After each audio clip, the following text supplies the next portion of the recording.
Let it go, let it go. Can't hold it back anymore. Hey guys, we're here at the Hyperion Theater for Frozen, live at the Hyperion, and I'm with Renee, who is one of the costumers for the show. Go ahead and tell us a little bit about what you do here for the show.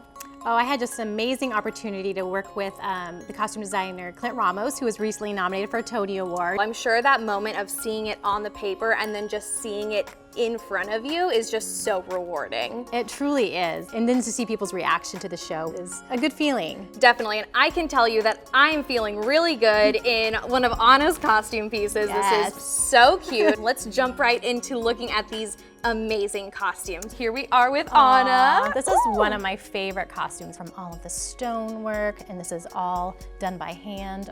The beautiful dress that Elsa wears when she transforms and let it go, it's just incredible. That beating up close is just out of this world. I'm so excited for everybody to finally see all the hard work that was put into the show, and I think it really shows, and I do think people are just going to really love and embrace this show. Definitely. Well, make sure the next time that you are at Disney California Adventure, make sure to stop by and watch this beautiful show. You are truly going to love it.